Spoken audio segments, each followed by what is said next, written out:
terms of longevity of flowers in a vase, what are the longest lasting vase life species? So many flowers will last at least a week. Gladiolas, asters, perennials last a long time. Campanulas last, 2 weeks sometimes. Some things last so long. Alliums, some of the flowers that dry naturally will last so long in a vase.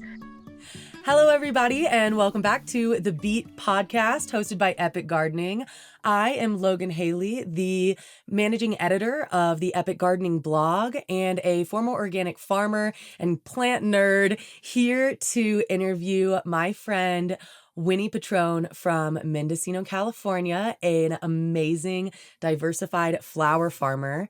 So I'm subbing in for Jacques and Kevin today so we can all learn all about how to enhance our flower gardens, everything from mastering bulbs, saving bulbs, planting bulbs, cold stratification, seed starting, keeping your cut flower garden thriving throughout the year, inviting pollinators in, and a whole wealth of other topics that Winnie is an absolute expert in. So please welcome my amazing guest, Winnie Pitrone of Flora of the Fields.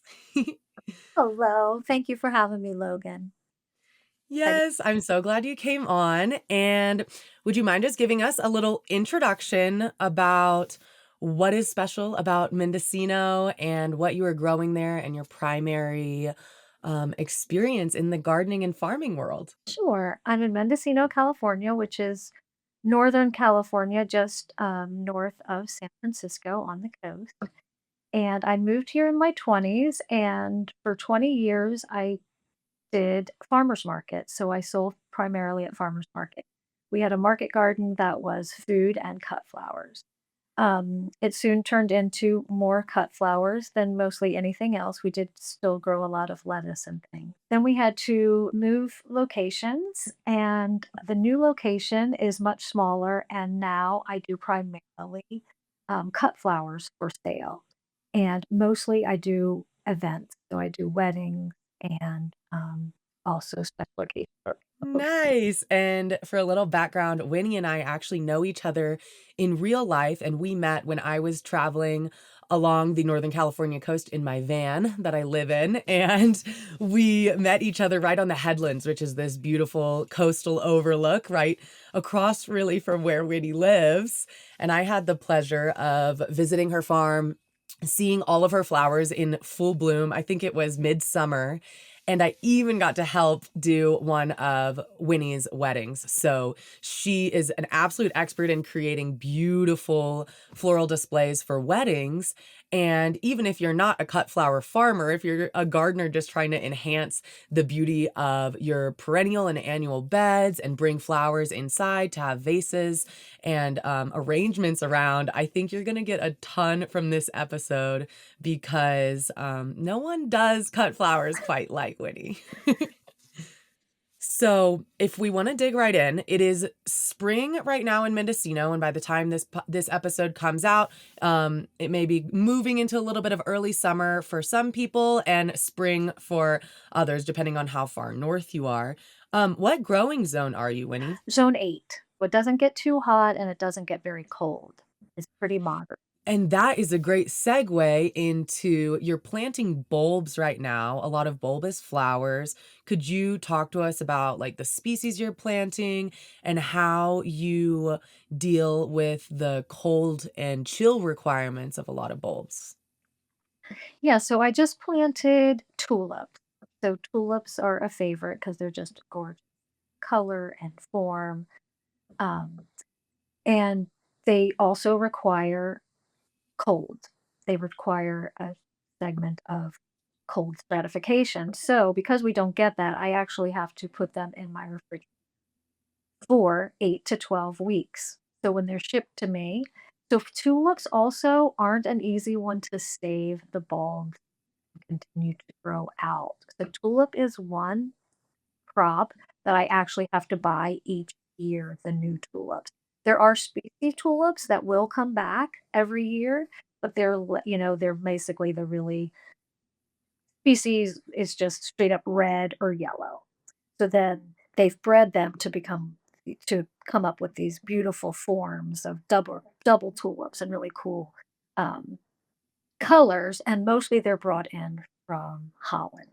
So I do order those and I put them in the refrigerator for 8 to 12 weeks, and then I just pulled them out and I planted them in the ground. So they will have the proper chilling requirements and then be ready to bloom. Without the chilling requirements, you get like a very short tulip or no tulip at all. But usually sometimes they're just super short and hardly do anything without a proper chill. Wow. Okay. And so, just a little bit of background for anyone who's not familiar with cold stratification, that's the fancy botanical term for cold exposure. So, there's many plants that grow from seeds and from bulbs and corms and different forms that basically require exposure to freezing temperatures in order for them to sprout. So, Winnie, do you think in zone 8, you're having to do that 8 to 12 week stratification period in your refrigerator? Um, in colder zones, like let's say 5 and 4, they could just plant directly outside, right? Yes, they do, they can. So when you're shipped your bulbs in October, you put them in, that's when most people are planting bulbs, is the fall. So I kinda have to fake this winter, fake them out, and act make them think they've gone through a winter, and then I can plant them. Yes, but most people have planted their tulips in the fall, are getting the cold from the natural environment, and then they will, but not Awesome. still often they won't come back as a really good productive bulb. So it's better to repurchase your tulip bulbs every year. And what do you do to prevent rodents from eating them? Because I've heard that that's a major problem, that tulips are really tasty to rodents. It's true. We grow some in boxes, and so we're able to we use bird netting. Bird Oh, netting really just secure all around the edges. Um, and if they don't get a taste of your tulip to begin with, they're most likely aren't going to seek them out. But if you had them unprotected and they got a taste, then they might try to go under your. But if you, from the get-go, protect them from the rodents, then mostly you're kinda good. But we do use bird netting, stapled down into the soil pretty tight around it so that the rodents don't. nice. And so for a gardener that's putting tulips in a raised bed, is that a little bit easier, or can you do that in an in-ground bed with the bird netting as well? You could, yes, with some hoops maybe, because it might wanna be elevated a little bit, but certainly in the ground, you can do that too. And people, try to come up with different methods of protecting their bulbs, but a lot of people do if you have a lot of squirrels, which we don't really have that many squirrels, but squirrels or rats will go after them. And that goes along with ranunculus and anemones as well. They are also super tasty for rodents, and so should be protected if that you have. But the interesting thing is once they are greening up, once there's a leaf, they're really not interested as much. So it's when the bulb is kind of soft and before it's sprouted that's when the rodents come for them. But once they Okay, leaf, mostly you can take the bird netting off and they're not really interested in them. cool. See, So you kind of have this critical, if you can keep them protected until they sprout, then you're pretty much good to go for the rest of the spring and summer. that's what I found. Yes, definitely. Yeah. Once they're Yep, that's true. Nice. And so you mentioned tulips, ranunculus, anemone. So these are all examples of bulbs that our animals like to eat. But I've heard that daffodils and narcissus are actually, those bulbs are toxic. Can you talk a little bit about why animals don't eat those, and if can gardeners use those kind of non-edible bulbs like to surround their edible ones and keep rodents away? Yeah, I think that's helpful. It kind of try and trick them, and that is true. Narcissists do not, nothing really bothers them. And which is why that is one of my very favorite bulbs, is because they naturalize. So they do proliferate. You can save them from year to year. They naturalize, they come back, and they've been breeding daffodils now that there's so many cool ones. It used to just be kind of like the bright yellow with the, now there's whites, there's pinks, there's peaches, there's, so many doubles. There's a lot of different cool daffodils. So I've really been planting a lot of daffodils 'cause it's such a good early spring flower. for both. Nice. And do daffodils need that, cold exposure period like tulips? They don't. They Oh. don't. Yeah, so you will see them all along the streets around here in the wild, just naturalizing on hillsides, and they're cold strategy. So if someone didn't plant bulbs in the fall and they don't now have time to put anything in the refrigerator, then daffodils would be a good choice for a warm weather gardener that still wants to plant bulbs this year? Yeah, it's a little harder to source them. I think most people are out of them by now, most companies. Though, the other thing I'll mention is they do also sell, some companies sell pre-chilled tulips. So you can Oh. get chilled tulip bulbs. And so if you're planting later, that's also an option that you can find companies that have those. And so while we're talking about bulbs, I have always wondered the difference in how you would grow just like an ornamental bed outside of your house where you're just going to keep the flowers in the ground as a landscaping display versus how you grow bulbous flowers that you want to harvest and cut for bouquets. Is there a difference? No, not much of a difference. No, there wouldn't be, not that I can think of. So if someone already has bulbs growing in their front or backyard and they want to start making bouquets with them, what's your advice to get started on actually cutting the stems, keeping the vase life up, keeping them looking nice in a bouquet inside their home? Just cut them. And it is, especially ranunculus and anemones are really good. They want to be cut so that they'll push more. So if you don't cut ranunculus and anemones, they won't. Daffodils and tulips, they don't mind. Well, though tulips, the reason you can't save a tulip bulb is because once the flower is done, once it's finished flowering, then the bulb is has nothing to feed on.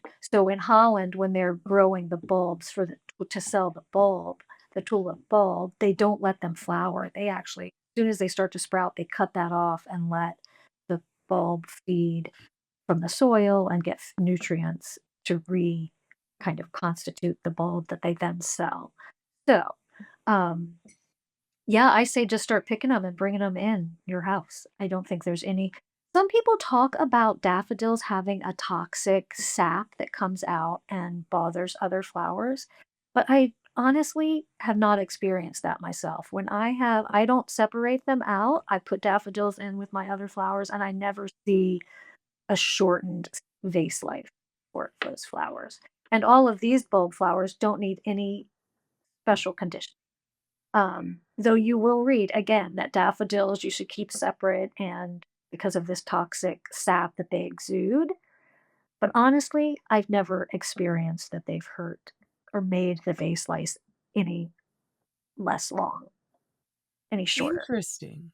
Yeah. Okay. And so while we're on the topic of, like, putting things into vases, what's the deal with flower food, quote, "flower food," which is, like, that powder that comes with cut flowers that people buy at the store to put in the water of the vase.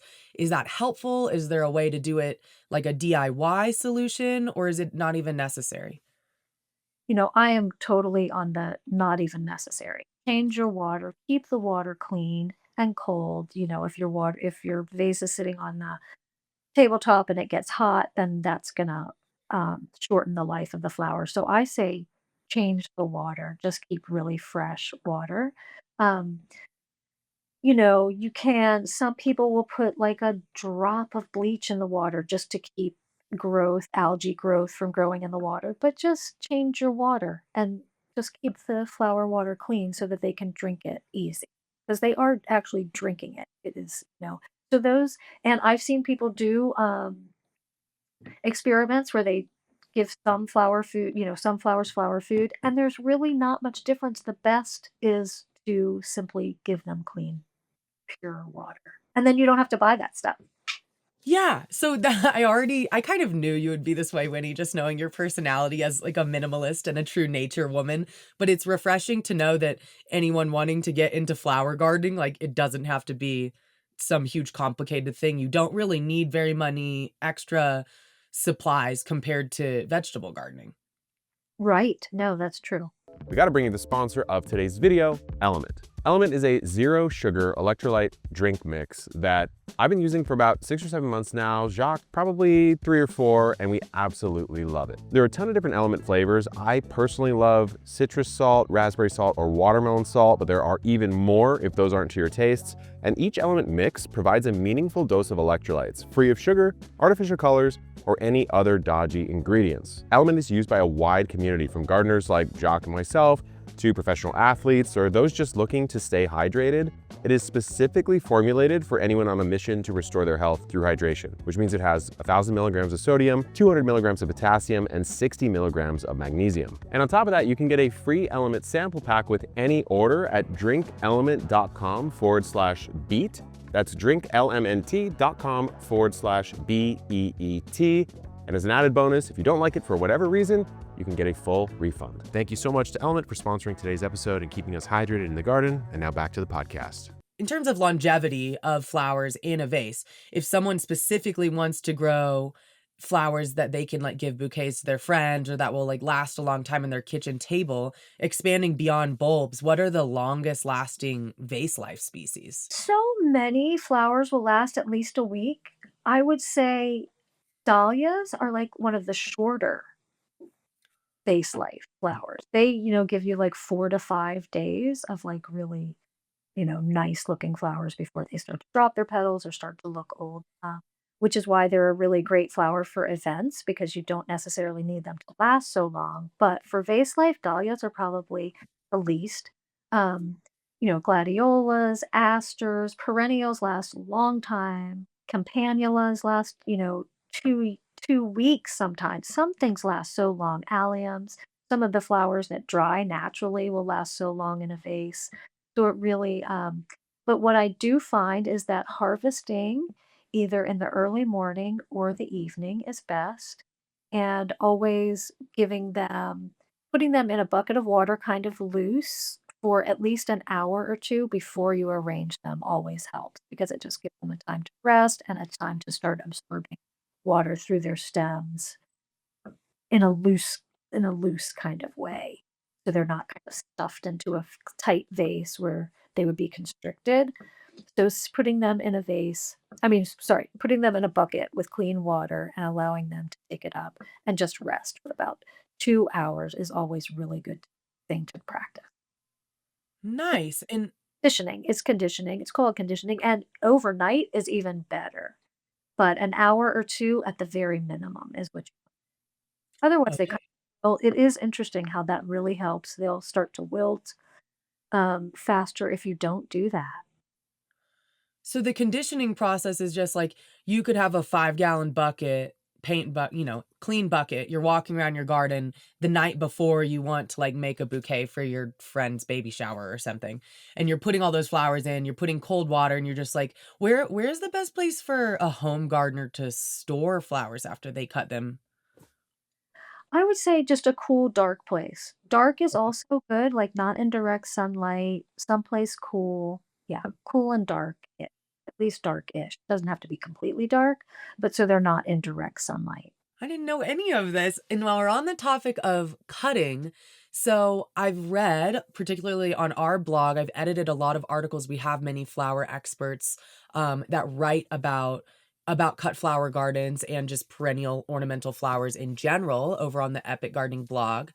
And we have quite a few pieces about which type of flowers you should cut while they're still in the bud stage versus which ones you should wait to open up. Can you teach us a little bit about the benefits of cutting in the bud stage and like which species are best for that versus which ones you should leave? That's a pretty deep question. So some things really do need to open a certain extent to not wilt. Zinnias, Rudbeckia, those are two that come to mind immediately that it's like you really have to let them be in the field. And there is a wiggle test that you do this thing, you kind of wiggle the stem, and if it's kind of floppy, don't pick it. But once it's firm, if you wiggle it and it kind of is pretty straight, rigid, then you can pick it then. But some things that if you pick too early, they wilt, and if you pick too late, they'll drop their petals. So Yeah, it's really, I'm trying to think of other ones. Those are the 2 that come to mind. Um, but hydrangeas, if you pick too early, they'll totally wilt if there's not enough. It's almost like an energetic thing. It's like if there's enough energy up in the flower itself, it's enough to hold it upright. Otherwise, they tend to wilt. Uh, Okay. So I've worked on one farm actually quite near you, up on the Fort Bragg coast, and we would do the pollenless sunflowers, which we sell a few of those seed varieties over on Botanical Interest. They're sunflowers that are bred to not have pollen so they don't make a huge mess on your table when you put them in a bouquet. And we would always told to harvest them. We would joke that they are winking at you. So is that correct for sunflowers? Like when the yellow petals are just starting to open, but they're not fully open yet? that is true. That is a good time to pick them. They don't have to be picked in that stage, but that'll definitely give you Oh, the longest vase life. But if you pick them while their centers are still closed, so they'll have petals, but the centers will kind of be either closed or they kind of blow out. Like when a bee pollinates, I think they after it's pollinated, the center kind of opens up. It opens up a little bit. And I don't know, there's probably a term for that, but I don't know what it is. So you kind of really look at the centers of flowers, especially in Asteraceae, the sunflower family that are those disc flowers. You always look at the center and see how blown out they are. You can see that there's super tight little center, little things, or they're kind of opened up. So you just make sure that there's a lot of them are closed and that they're not super blown out. And then you'll still have a good vase life for a sunflower. But in the winking stage, you'll get even a longer vase life. You know, sunflowers are about a week, 7 to 10 days. So if you do them in the winking stage, you'll probably get 10 days. If you do them in a little more open, then they're probably like a week, 7 days. okay. And so while we're talking about sunflowers and bees, um, it'd be interesting. I know you're also kind of an expert in pollinator and floral interactions because, of course, anyone who loves flowers has to love pollinators, right? So, what flowers, of course, sunflowers, I just mentioned those pollenless varieties. If you're actually trying to attract bees to your garden, I would guess that you want to plant the larger sunflowers that actually have pollen. Is that correct? Yeah, and even some of the smaller ones will have plenty of pollen. Yeah, that's a good question. I'm sure that they still get nectar. They might just not be able to fill their little pollen sacs with much pollen. So they're probably still getting nectar, but maybe not the pollen.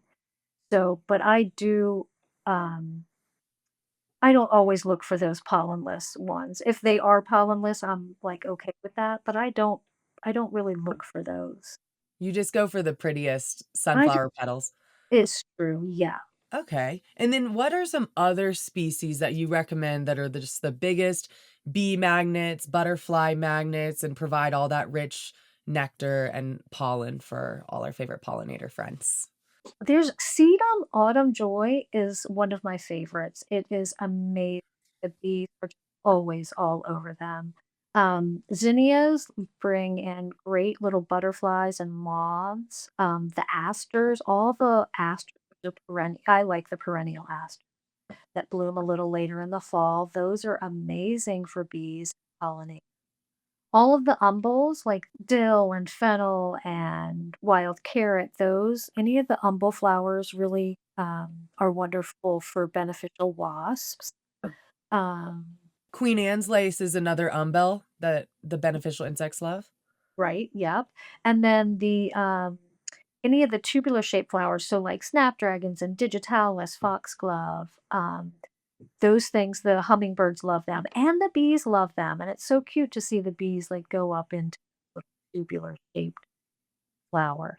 So those are really good. Those are the main, and then, of course, sunflowers are really good, and there are perennial sunflowers that you can get that the bees love that you don't have to replant. They're usually a smaller size bloom, but that's a wonderful one for the pollinators.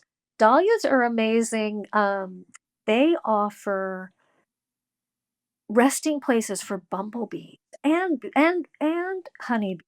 But around here, we have a ton of native bumblebees that are ground dwellers, and our dahlias are full of sleeping honeybees early in the morning. They love a landing place that's kind of nice, soft, and broad. So dahlias are really cool for that as resting places. That's so cute, imagining a little bumblebee curled up to rest at the base of a flower, or are they in the flower? They're all over it. Sometimes there'll be like 3 different bumblebees on a dahlia in the morning. I've gotten pictures of 'em, and sometimes they just kinda, like, get into the petals a little, but they're on the petals. They're basically just asleep on the petals, and we also have a daisy, double daisy here at our home garden that in the morning, they are because they're I guess they're flat, they're kind of flat and have a land base, they are covered in sleeping bees. Yeah.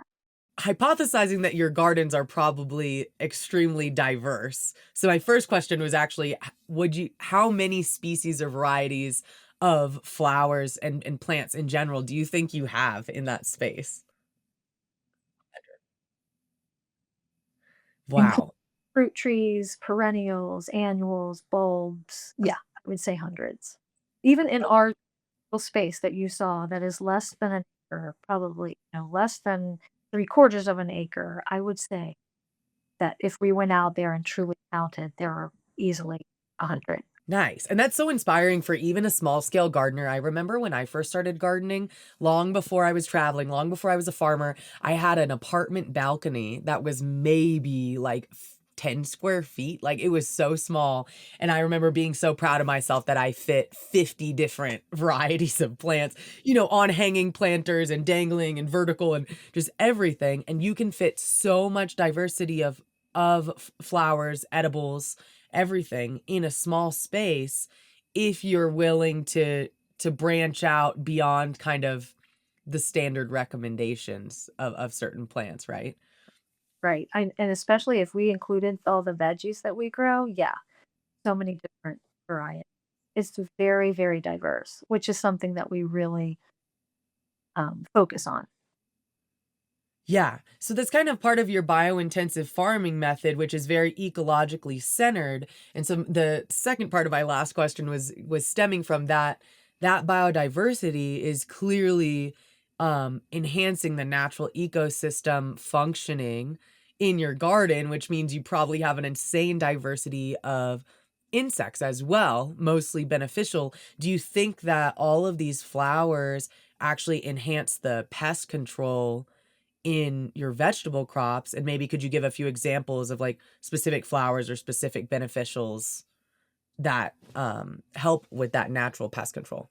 Absolutely. The first thing that comes to mind is birds eating the insects. We often have the Dibrotica beetle. That's the little green bug looking beetle that munches petals of flowers and leaves of plants that get crops. And I always love to see the swallows and the sparrows coming and swooping down on them. Though they don't eat them fast enough. So I make garlic spray to spray on the dahlias to protect them. I spray them like every 3 days with a really light solution of garlic spray. It repels the Dibrotica.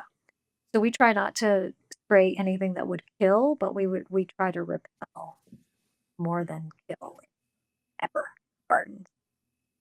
So how do you make a garlic spray, and do you think that would work for other pest issues as well?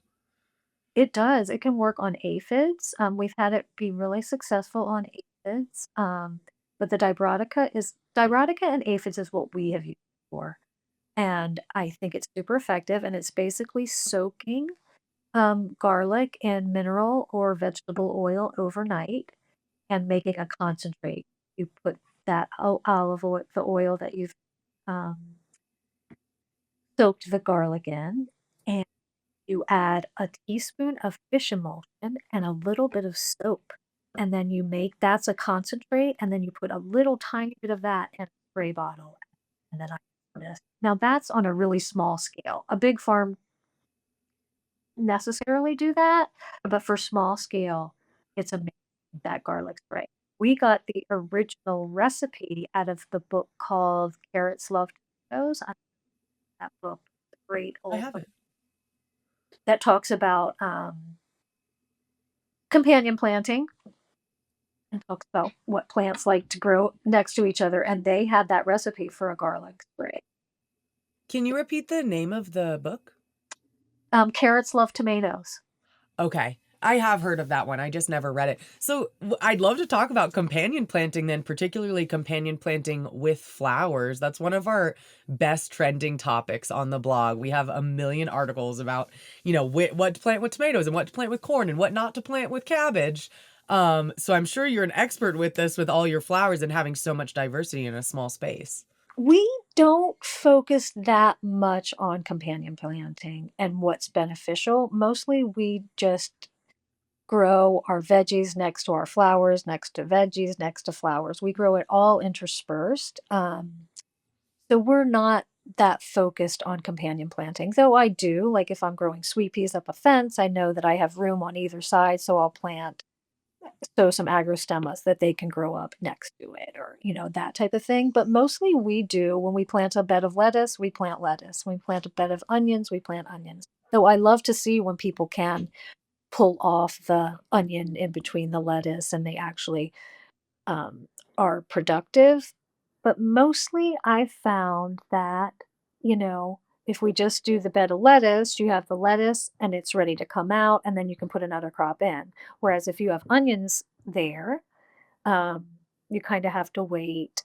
So then you have this bed that had space for lettuce, and then there's onions. So there's a lot of space. You harvest your lettuce, and then there's onions, but there's tons of space in between your onions. So it's really not, it's using the space up not as efficiently as if you grow your lettuce. But that bed of lettuce is like on either side of it is onions and a bed of daffodils or a bed of, zinnias or whatever. So within our beds, it's like companion planting, but it's not necessarily like beneficial, like carrots need tomatoes. We don't put we don't plant carrots in our tomatoes, even though that's the name of the book. So we our companion planting is more like in the beds, but they're blocks of just tomatoes and just carrots and just beets. For efficiency, we found for efficiency that that's what works best for us. Yeah. Well, and that's a great reminder too that companion planting doesn't necessarily mean putting everything in one raised bed because you're still getting all the benefits, right? Even if you have a whole bed of tomatoes, you have all your perennial flowers just like a couple feet away in the border beds, right? The bed next to it is onions, and then the bed across from that is your umbel flowers like you were talking about that attract parasitic wasps.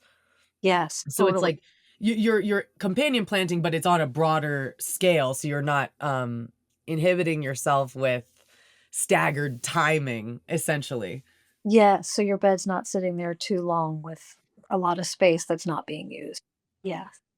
And people Nice. whenever people come into our garden, they're always comment about how much they love seeing the flowers and produce all so closely planted together. They're all living together and helping each other. I definitely think that having a pollinating flower next to, a squash bed is going to help with getting the squash pollinated because there's these flowers that are attracting pollinators next to it.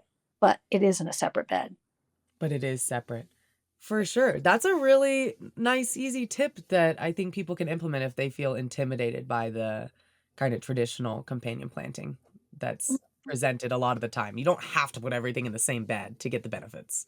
Right, and sometimes those things just do better if they're not, it's hard, the timing can be tricky. If the lettuce grows faster and your onions are kinda lagging, all of a sudden your lettuce is bigger and shading out the onions that need the sun to grow. So it can be tricky. Whereas if it's in a separate bed right next, 18 inches away, then it is seems to be still getting the benefits of being a companion plant garden. Exactly. Okay, while we're talking about timing and seasonality, um, Could you tell us a bit about, like, kind of your favorite spring, summer, fall flowers and which flowers just shine throughout the entire season that kinda give you the most bang for your buck? Yeah, I would say so our perennials are a wonderful thing to have in the garden. Some people think you only have to plant them once and it's so easy. But perennials take a lot of work and they take a lot of space. And they often only bloom 2 weeks out of the year. So it's taken up a lot of your space in the garden. The annuals on the other hand, will bloom for months. So my annuals are kind of like my diehards that just keep blooming, blooming, blooming. Snapdragons, zinnias, once they're sown. Um, yeah, so the annual crops are more a longer period of picking. And then the annuals, oh no, and then the perennials are more, they're always there though. You can depend on them, you know when they're going to be blooming.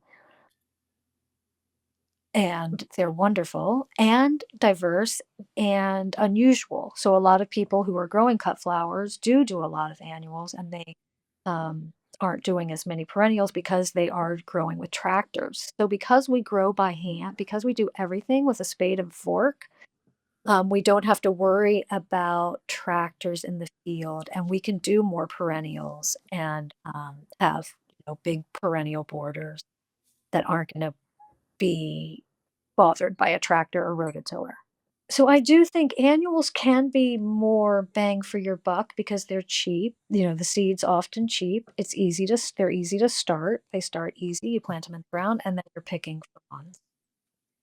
Perennials are more of an investment, though once your initial investment in a perennial, you can then propagate it by either division or cuttings. But the initial and they're harder to start from seed. Oftentimes they do take stratification or scarification, all these types of things that you have to manipulate the seed in order to get it to um, germinate. So more bang for your buck on the seeds is grow annuals. Okay. And so with a lot of your annual flowers, are you usually starting them indoors or do you recommend direct seeding for certain species that have like sensitive tap roots? What's your take on seed starting in general? Yes, I mostly do things, indoors, but there are some that really benefit from doing outdoors, from sowing outdoors. Mostly I do like agrostemma is one that I direct sow. Larkspur you can direct sow. But mostly I do start things in the greenhouse or even in my on my sun porch with a little heating pad. Um, so mostly I sow in the greenhouse and don't do as much direct sowing because there's so much that can happen in the field. Larkspur get munched. Everybody wants to eat the larkspur. Agrostemma are pretty good. The birds will go after them, but I bird net. But that's what I found that I have more success if I sow them in the greenhouse, then prick them out, and then have pots that I can then space out into the garden. And I know they're going to be successful. When I direct sow, sometimes it's super patchy. So then I've got this bed sitting there with little patches of flowers that are growing. But the efficiency of that bed that you need the space. I totally understand. And that's always been my method too. I feel like it's so worth it to start a seed starting setup for vegetables or flowers to start indoors, even though it requires a little bit of an upfront investment, it gives you stronger transplants. So what is your seed starting setup like in terms of types of trays you use, soil blocking, what kind of soil mix? Do most of the flowers take similar conditions as vegetables? Yeah, totally. And we used to make our own soil blend, a mix, but we haven't been doing that lately. So I do buy bagged soil, and I just get a good source for bagged potting mix. And I use that potting mix. And I mostly sow, believe it or not, I mostly sow in 4-inch pots. I Oh, then brick out of the 4-inch pots into little liners that I had these liners forever. So little, just small pots. Um, I find that the easiest way for me because of space issues. So if I had to have a whole seed tray, again, the efficiency of space, I'm super into that. Mhm, yeah. In my greenhouse as well as in the garden. So if I'm starting, I can start 20 different seeds in 4-inch pots in a flat. Whereas if I were starting them in seed trays, like people use the seed trays, that would take up a whole stretch of your greenhouse. So when I do it in the 4-inch pots, again, if I have a failure, then that 4-inch pots gets dumped. But if you had a whole, or you prick up, say it was a failure and you only had 3 things germinate, then you can prick those 3 things into pots and then it takes up that much space. If you have a Oh, whole seed flat and then you have a bunch of failed attempts, then it's really spotty, but yet this seed tray is going to take up that much space in the greenhouse. So I yeah. do the 4-inch pots. Mostly things don't mind being transplanted. I'm super gentle with them, always hold a seedling by the cotyledon, the first leaves that come out. Never hold it by the stem because it kind of strangle them and won't allow nutrients and water to go up and down. So you hold it by the cotyledon, super gentle, put it in a pot, pot it up, and then your greenhouse is full of plants with no Nice. bases. Yeah, I love this. I mean, that's so helpful for anyone gardening, but especially like urban gardeners, I would imagine, that are so limited. And then you also are saving on soil because you're not like filling a whole cell tray. But just for a visual, so that it's like a 4-inch pot that's filled with seed starting mix being used as like an open flat. And then you're kind of over sowing more than you usually would to properly space them because you're gonna end up splitting them apart. But then what do you use to dig them up and move them into their, next pot before they go into the garden? Basically, I don't. It goes from the 4-inch pot into little, I think they're like 2 or 3, I think they're 2 inches by 3-inch pots that I got years ago working in a nursery. They would send plants in those, ship plants in Okay. those. So I just then put them into that, and then that goes directly into the garden. One at a time. One time. So, but when you're digging them out of the 4-inch pot, do you use like a little Oh, spoon or like no, basically you kinda knock it. You just tip the 4-inch pot upside down very okay. carefully, kind of set it back down upright, and then you just gently, so another really important thing when you're doing this is the moisture content. So you don't want it to be too wet and you don't want it to be too dry, but you want it to have a moisture consistency that allows you, they just fall apart. So you're not like, if the soil's too moist, you're kind of having to tug and tease them apart a little harder. If it's the right moisture, the soil just kind of falls down and then they come off so easy. So the roots Oh. have no idea that you've really done anything to them. But it is, Okay, and moisture content is super important. If it's too wet, you're kind of pulling apart and the roots are getting damaged in the process, and so they'll slow down, they'll lag a little bit. I just want to point out, I actually also transplant carrots and beets. Most people do not do that, but I do that and I am super successful and way more successful than if I direct sowed them and had to protect them from birds and keep them moist. I can keep a 4-inch pot perfectly the moisture that I need them for germination easier than I can a bed that I'm protecting or that's not right there in my face, in my sun porch or whatever. Um, so yeah, I love the method of sowing in small pots and pricking out. It's amazing.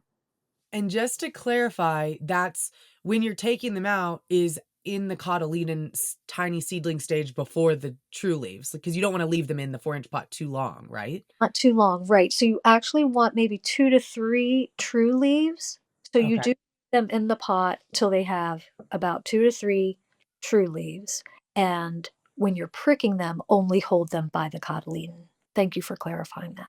Because the Yeah, cotyledons are gonna fall off fall and off. then you're preserving the new baby leaves. Yes, and you're not ripping Okay. them. They do tear really easy when they're that young, so you're not tearing leaves or holding them at the base of the stem, which will kind of strangle them. Yeah. Wow. I love this method. I haven't really heard of it. It sounds so space saving. And I also love that Winnie is such a rule breaker in a way. Like throughout the episode, we've already gone through so many things we're told that aren't true. Like, you have to have flower food. Nope. Winnie just goes without and just changes the water. You have to direct sow carrots and beets and root crops. Nope. Winnie transplants them. Yes. Yes, I learned that actually from someone who studied under John Jevons. I don't know if you know John Jevons, but, he does square inch gardening, super into space saving, but he was the Mhm. first person that I heard that did that, and I was like, "I'm gonna do that," and I've been successful with my carrots more than ever, and the beets, so it's really game that was a game changer for me. So not afraid to experiment, not afraid to break the rules, because so many things we're told about gardening in general, it feels like so stringent and like putting us in a box. And it's like, wait, isn't there an easier way to do this that maybe would work? I mean, plants are so resilient and willing to adapt. Why not try something new? Absolutely, and it gets you a jump on the season, like, for you, if you're in Wyoming and you wanna start some carrots earlier than you can outdoors, you can start them indoors, get them going, and then when it's good timing, you just transplant out into a bed. Absolutely. Yeah. And while we're talking about starting early, I just have a few more questions for you. Gosh, I could talk to you forever. What is your take on winter sowing? I do not do much winter sowing. In the past, I what like the last maybe 5 years, I was going for some fall sowings, like trying to do some October and November sowings, but I've really found that they struggle through the winter. So February has become but that is winter for most people too. But Well, February, February in zone 8, which maybe is the equivalent of, like, April in a colder zone. oh, okay, yeah. So I don't do that much sowing in the winter. I did do sweet peas for overwintering in the greenhouse that I'll then plant out soon. But mostly I do wait to the spring because it's just you're just nursing them along through the greenhouse and then you get aphids and you get, you know, damping off where they're it's too dry, it's too wet, it's Mhm. crazy. It's this constant struggle, whereas if you just kinda wait till February, they still have long enough to grow, they get the cold that they need, yet they're not struggling. Yeah. So the take home lesson is really just, like, don't start too soon, like, Don't even when you're excited.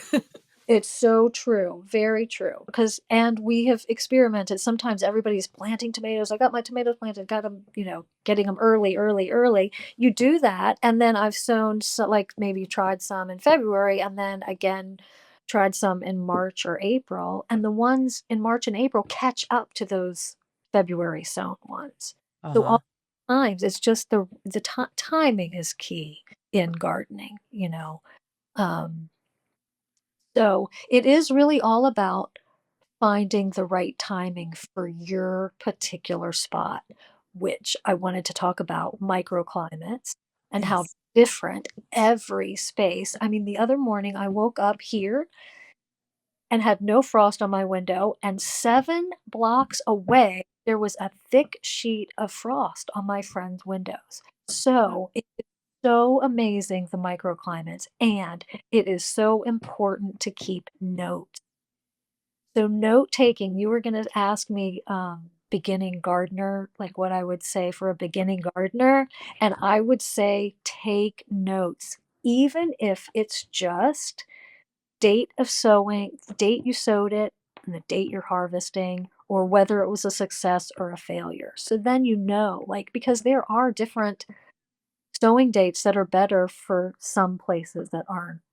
Too early for one place would be perfect for another place, or too late for one place would be perfect for another place. So keeping note each year of um, the crop, the date that you sow it, the seed source, how old the seed is, and success or failure.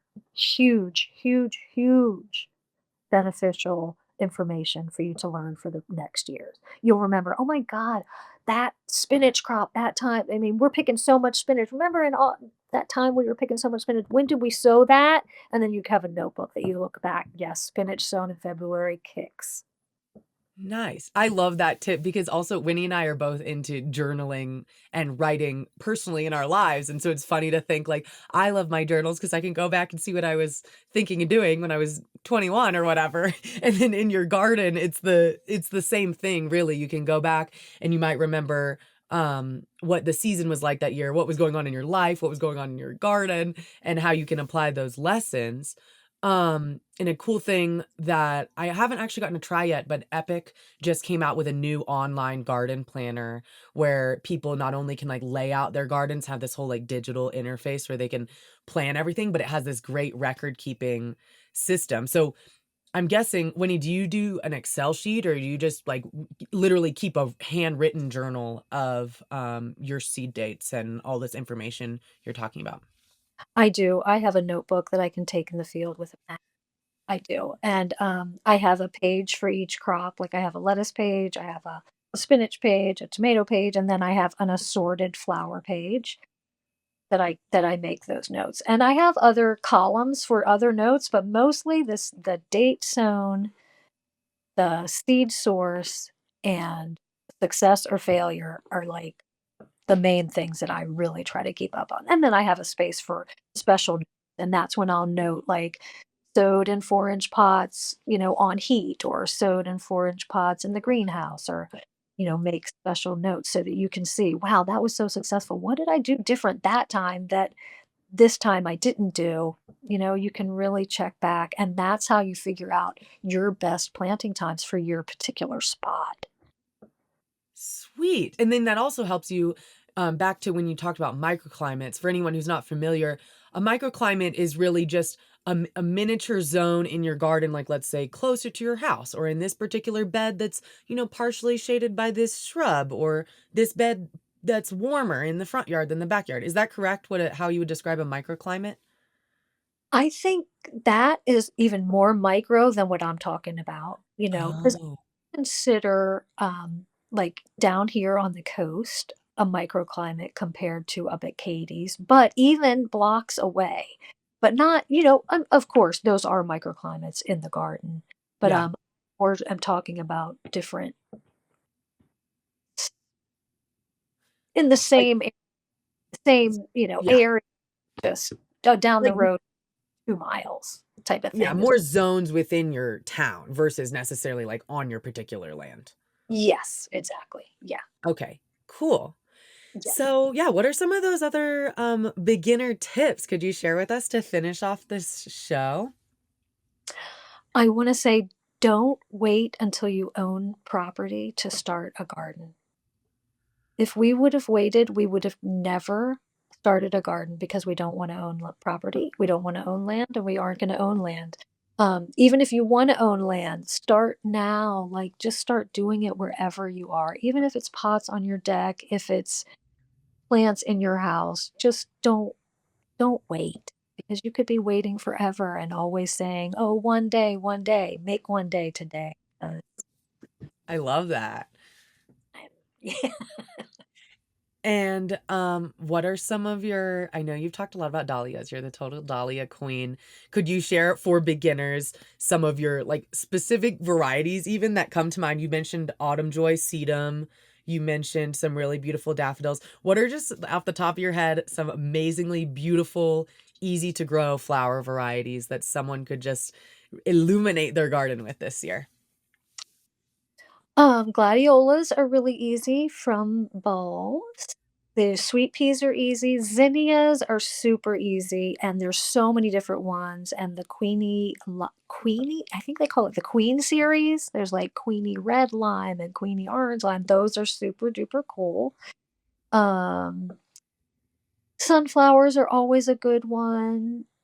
And I also want to note, I even do sunflowers. I actually put sunflowers in a tall gallon pot, and then when they're the right moisture and the right size, I then prick them into the garden. Most people direct sow sunflowers, but again, I would find birds munching my sunflower starch, so then there would be big holes, and then, so I even do that. So sunflowers are a really good one. Um, There's so many good annuals, and it's so different, so that's why you have to figure out your microclimate, because I can't grow some things like celosia that requires a ton of heat, um, and would be an easy one for someone, but I can't grow it because there's just not enough heat here, so it really depends on your microclimate. But any of the annual cut flowers, and the best source of information are seed catalogs. I mean, you just go through the seed catalogs and there's so much information and their little descriptions. There's, tells you condition, sun or shade, water requirements, how long till you're harvesting. Seed catalogs are amazing for information on growing. Yes. And I'm so glad that they still exist in physical form too. We don't only get to look at them online. We can sit by the fire and peruse. Yes, that's true. Yeah. Well, we're running out of time here. Winnie, could you end us with one of maybe your favorite gardening stories over at Flora of the Fields or anything else you'd like to share with listeners? I will say, what will I say? I will say I was a market gardener and sold at farmers markets for so many years, and then stopped doing that. And a friend of mine was like, Winnie, you have to grow flowers. And I must say, when I was in transition from one house to another and trying to figure out what we were going to do, I was bummed. I was sad. I was not really a happy person until I started growing again and growing flowers in particular. So, um, going from that to what I am now, I was growing flowers and we had a lag in florists who were helping with weddings. And so I was asked by wedding planners, would you do weddings? And I really didn't want to do it for so long. And then I started doing it and I love it because it's a collaboration. I feel like I'm pretty a loner. I work in the garden a lot alone.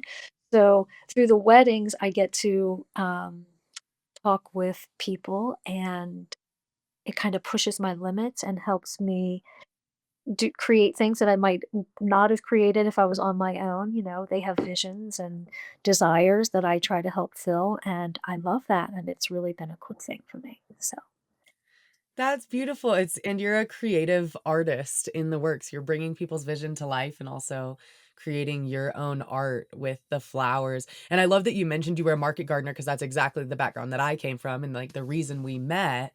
And I used to be so ignorant. It's so funny to think back because I grew vegetables and I was like, geez, why would we waste space growing things that we can't eat?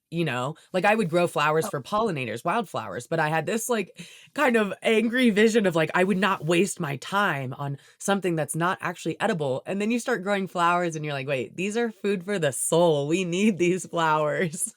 it's so true, and we need local flowers. So many events are often bringing in, using imported flowers that are totally, completely unsustainable and toxic. So, the local flower movement is amazing, and American Grown Flowers. I hope we can do more and more and more people want to grow flowers for the pollinators and for the world.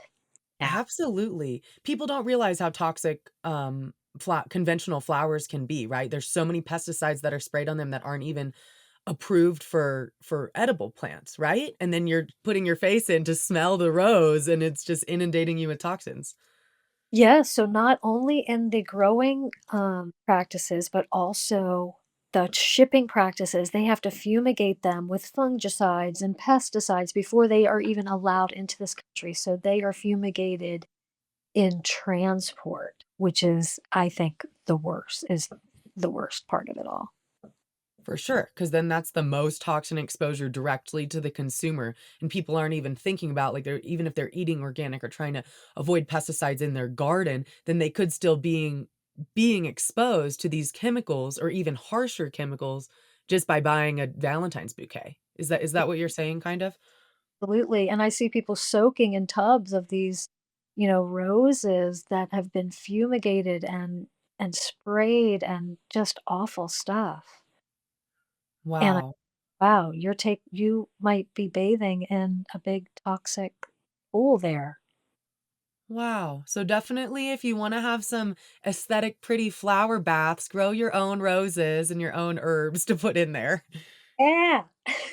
I love it. Well, we're out of time today. Thank you everyone for listening to the Beet Podcast. I hope I can join you again, and please go check out Winnie. Could you give us your social media handle and your website? We'll also put it below if you guys want to check out some of her arrangements, get some inspiration for beautiful flowers you can add to your garden. Yes, I'm on Instagram at Winnie Pitrone, and my website is floraofthefields.com. Lovely. Thanks so much for joining us, Flower Queen. Logan, I appreciate you having me on. All right. Happy growing, everybody.